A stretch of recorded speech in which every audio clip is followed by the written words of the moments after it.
ہاں جی، اگر وہ چلے لگا رہے ہیں تبلیغ جماعت والے تو بریلویوں کے نزدیک بدعت ہوگا، اور اگر دعوت اسلامی والے 4 روزہ لگا رہے ہیں مدنی قافلہ تو وہ ٹھیک ہوگا، کوئی بدعت نہیں ہے۔ یہ زیادہ تر ہنگامہ کھڑا کیا اہل حدیث نے۔ اہل حدیث کو تو بدعت کی ڈیفینیشن کبھی سمجھ ہی نہیں آئی ہے، جو انہوں نے ڈیفینیشن پبلک کو بتائی ہے اس کے تحت خود یہ بدعتی ہیں۔ ختم بخاری نہیں کرواتے اہل حدیث، کہتے ہیں ثواب کے لیے نہیں کراتے، تو آپ بورڈ کے اوپر لکھا کریں اتنا موٹا کہ بغیر ثواب کے نیت سے ختم بخاری میں شریک ہوں، تاکہ تو 1 روپیہ بھی چندہ کوئی نہ دے۔ لوگ کہیں گے ثواب لبڑا دے عمل ہٹے جا کے وہ تھی ثواب کے لیے ہو رہا ہے۔ یار یہ انتظامی معاملات ہیں۔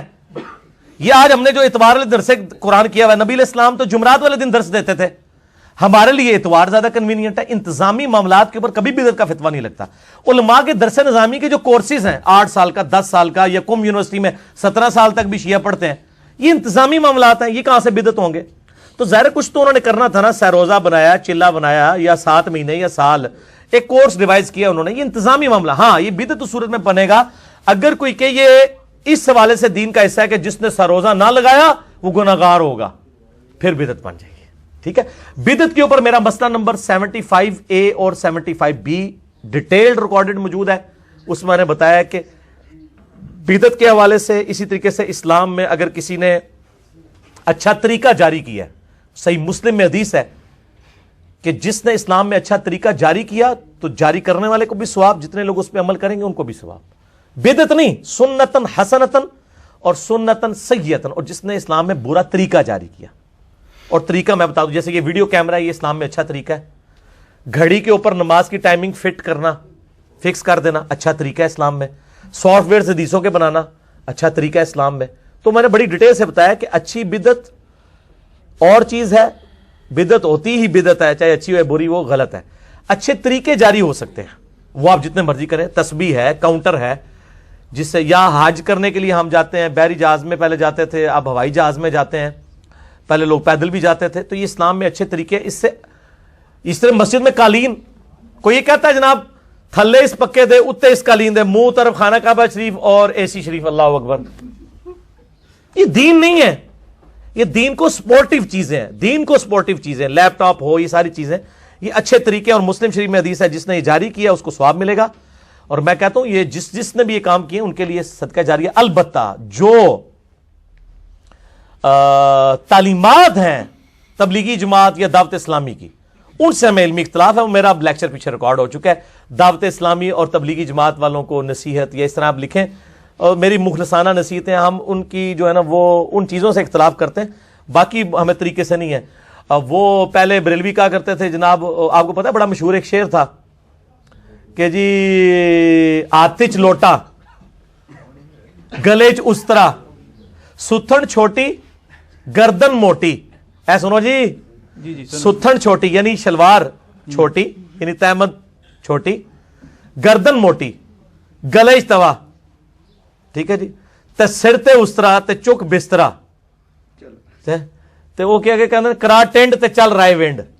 تو یہ اس طرح انہوں نے شعر بنائے ہوئے تھے جب تک وہ خود دعوت اسلامی ہری پگڑی والی جماعت نہیں تھی بریلیوں کی۔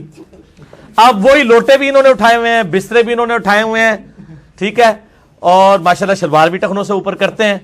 تو یہ سنتیں تھی جس کا مذاق انہوں نے اڑایا، اور آج ان کو بھگتنا پڑ رہا ہے، اب سب کچھ کر رہے ہیں۔ تو جو چیز مطلب آپ اس طریقے سے غلط طریقے سے لوگوں کے اوپر نہ فتویٰ بازی کریں، ادروائز مصیبت کھڑی ہو جائے گی۔ میں اہل حدیث سے کہوں گا خدا کے لیے یہ آپ فتوے نہ لگائیں، آپ علمی اختلاف کریں کہ ان کی جو تعلیمات میں جو کمزوریاں ان کو ہائی لائٹ کریں۔ ٹھیک ہوگا جی؟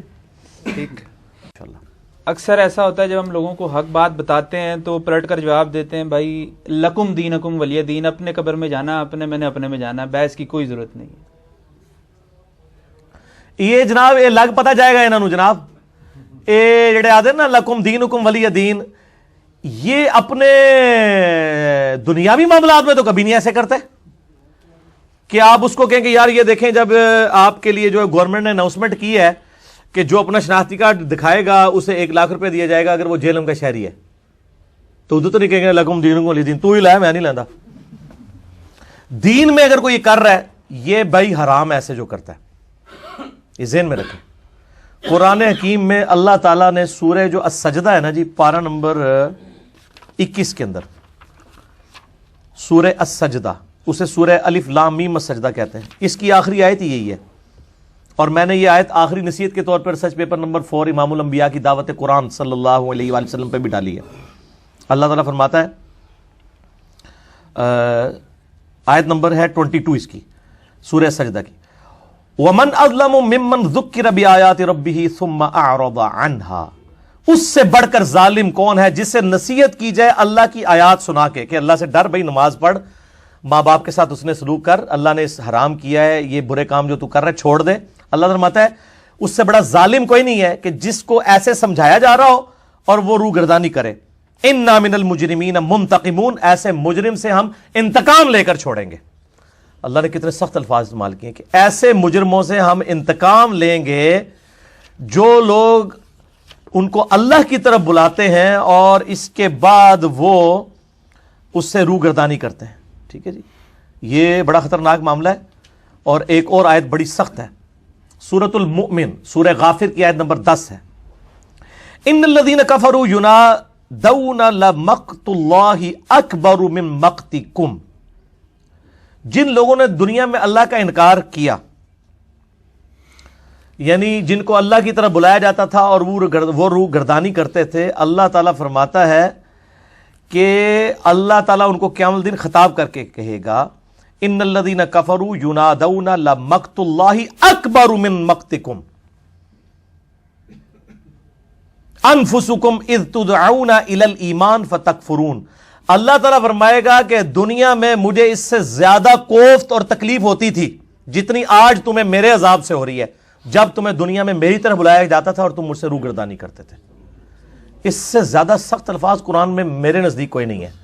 اس سے چھوٹا بچہ، یعنی بغیر میں ریزیمبلنس کی بات کر رہا ہوں کہ ہن پتہ لگا بچو جی، اللہ تعالیٰ ہمارا ہم ان لوگوں کو قیامت والے دن جن کو دنیا میں اللہ کی طرف بلایا جاتا تھا، ان کو اللہ تعالیٰ جب ان کو عذاب دے گا نا تو اللہ تعالیٰ فرمائے گا آج تم اپنی جانوں سے جس طرح بیزار ہو نا اس تکلیف سے، اس سے زیادہ ہمیں تکلیف ہوتی تھی جب تمہیں دنیا میں اللہ کی طرف بلایا جاتا تھا اور تم کہتے تو اپنا کام کر، میں اپنا کام کر۔ یہ نبیوں کے ریپرزینٹیٹو ہوتے ہیں جو آپ کے پاس اللہ کا دعوت لے کے آتے ہیں۔ اس کا مطلب ہے کہ وقت کا پیغمبر بھی آپ کے پاس آتا ہے، آپ اس کے ساتھ بھی یہی کچھ کرتے۔ آج وہ لوگ کہتے ہیں نا وہ تیرے ہوتے جنم لیا ہوتا، میں کہنا ہاں ہو سکتا ہے پھر ابو جہل ہی ہوتا، ضروری نہیں ہے کہ ابو بکر عمر عثمان علی ہوتا، ہو پتہ نہیں کی ہوندا تو ہوں نہیں تینوں سمجھ پہ آندی 1400 سال بعد، تو اس ٹائم پتہ نہیں تو کی ہوندا، ٹھیک ہے، تیرے ہوتے جنم لیا ہوتا۔ تو یہ اس طرح نہیں میرے بھائیو، نبی علیہ السلام کا وہ نمائندہ ہے جو آپ کے پاس کتاب و سنت کی دعوت لے کے آئے، مت ڈانٹیں اسے، حق بات قبول کرنی ہے کریں، نہیں کرنی نہ کریں، لیکن ڈانٹیں نہیں، ٹھیک ہے جی۔ مجرم ایسے لوگ جو یہ کر رہے ہیں، میں تو یار یعنی میں اب وہ اپنی کو تعریف نہیں کرتا، میرا علمی سٹیٹس پوری دنیا کے سامنے ہے۔ تبلیغی جماعت کے بوڑھے بوڑھے لوگ جو بیچارے صحیح طریقے سے بات بھی نہیں کر سکتے، مجھے کئی بار بٹھا لیتے ہیں مسجد میں بیٹھ کے سنتا رہتا ہوں ان کی بات، حالانکہ مجھے پتا ہے قرآن کی ایک آیت کا وہ ترجمہ نہیں کر سکتے، لیکن بیچارے اخلاص کے ساتھ نکلے ہوئے ہیں، اللہ کے لیے آئے ہیں، جو بات کر رہے ہیں آپ بات ان کی سنیں، کیوں لڑائی جھگڑا کرتے ہیں، کیوں ان کے بسترے اٹھا کے باہر پھینکتے ہیں؟ اللہ کے لیے نکلیں یار، آپ سے کچھ مانگ نہیں رہے، اپنی جیب سے خرچ کیا ہے، ٹھیک ہے نا، کسی بھی جماعت کے لوگ ہیں تو ان کا ریگارڈ کریں۔